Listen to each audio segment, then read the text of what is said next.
السلام عليكم، مرحبا بكم معايا في قناة أذواق فرح. اليوم كما راكم تشوفوا رانا رايحين نديرو المندي اليمني. يعني حنديرو نوع من انواع الارز بالدجاج، ولكن هما يطيبوه في تحت الارض بالجمر تحت الارض كما يديروا حنا عندنا هنايا المردوم. والسر كامل في هذا الطبق هو هذيك الريحه تاع الجمر اللي تكون في الدجاج وفي الارز. وحنا هنايا رانا رايحين نطيبوه في الفور، ولكن راح نصنعوا له هذيك الريحه. بقاو معايا تشوفوا طريقه تحضير هذا الطبق. بسم الله نبداو. اول حاجه عندي هنايا كميه تاع الدجاج، انا خديت له هنايا 3 تاع الكويس. نتوما استعملوا الاطراف اللي حبيتوهم، حبيتوا الكويس حبيتوا دجاجه كامله كيما تحبوا. وعندي هنايا 2 كيسان تاع ارز بسمتي، شللتهم عده مرات باش نتخلص من هذيك الكميه الزائده تاع النشاء، وخليتهم هكا في الصفايه يقطروا. وعندي حبه بصل متوسطه. وبالنسبة للتوابل عندي مغرف متوسطة من العكرين، نص مغرف من الكركم، نص مغرف زنجبيل، وربع مغرف هكاك تاع فلفل كحل. وهنا عندي حوالي 7 ولا 8 حبات تاع الهيل. نفس الشي بالنسبة للقرنفل، عندي حبيبات تاع قرنفل. وعندي 2 وريقات تاع الرند غسلتهم كامل وخليتهم هكايا بجهة.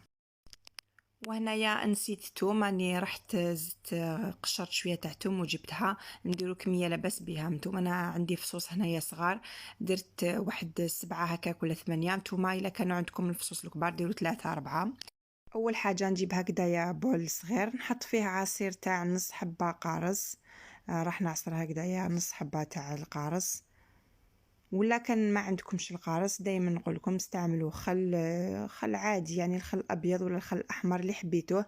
الخل والقارص هادو ما يعاونوا بزاف في الطياب تاع اللحوم، يعني راح يرجعوهم طريين ويطيبوا لنا بالخف في الفور. ميم سي يكون باغ اكزومبل طيحوا في مرسو عاصي شويه ولا راح يعاون في الطياب تاعو. سي بور نستعملوه بزاف في اللحوم، وراح تاني تنقص لنا من الدهون اللي فيه.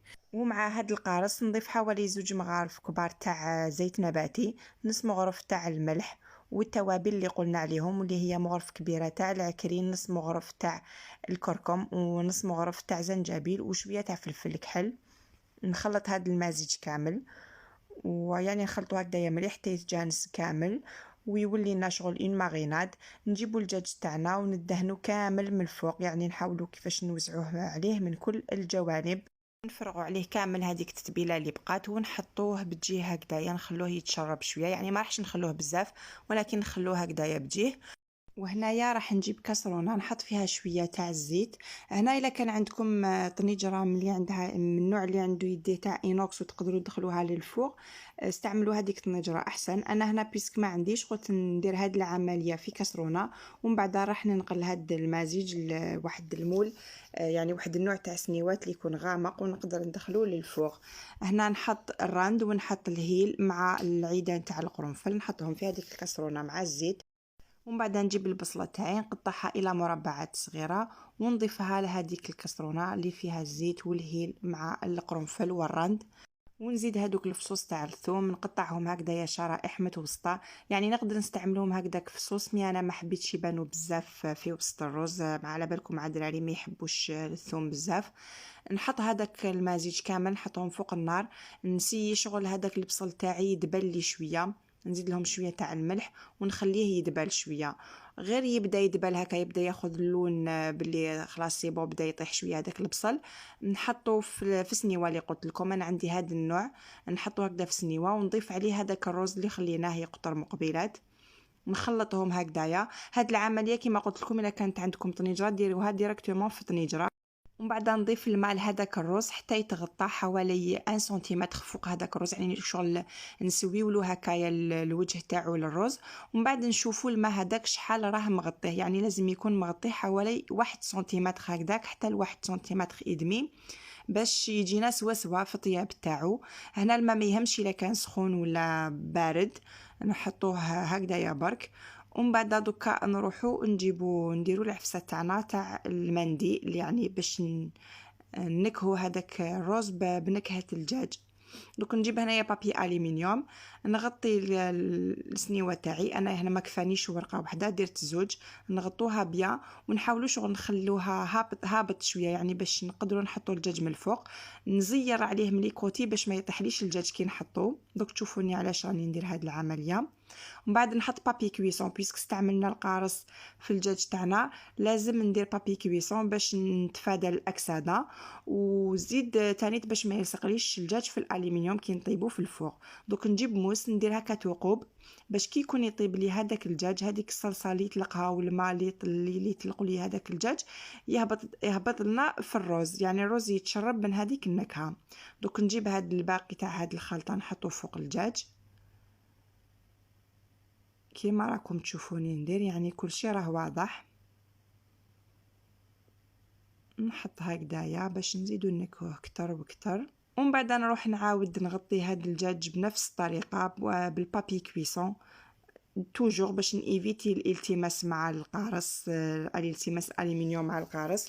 ونزيد الالومنيوم ونغطيه تري بيان، يعني نحاول نقفلو بيا باش يطيب لنا هذاك الدجاج وما ياخذش وقت طويل في الطياب تاعو. ودوك ندخلو للفوغ ولا في الكويزينيير. انا هنايا ما شعلتوش من تحت، شعلته غير من الفوق وخليته حوالي ساعه وربع هكذاك. ومن بعد باش فتحت عليه، وهنايا هايليك كي فتحته لقيت الدجاج تاعي ما تحمرش، مازال ما تحمرش باسكو ما حطيتوش في الرف الفوقاني، حطيته في الرف الوسطاني وشعلت له غير من الفوقه. ولقيت الدجاج تاعي راه طايب، راه طري، مي ما تحمرش، مازال ما خداش هذاك اللون اللي نحبوه. والرز تاعنا هنايا راه يطيب يعني بالحراره هذيك برك يطيب، ما نشعلولوش من تحت باش نيفيتيو برك يتحرق ويلصق لنا في سنيوه. هنا عاودت دخلت الدجاج تاعي بلا ما نغطيه، دخلته يتحمر من الفوق. وهنا في هذا الوقت اللي شعلت الفوغ تاعي من تحت، شعلته دوكا من الفوق ومن تحت باش يكمل هذاك الرز طياب تاعو. هنايا راني كي خدا لي هذا اللون اللي قلت الاول راني عاودت خرجته، قلبت الدجاج تاعي.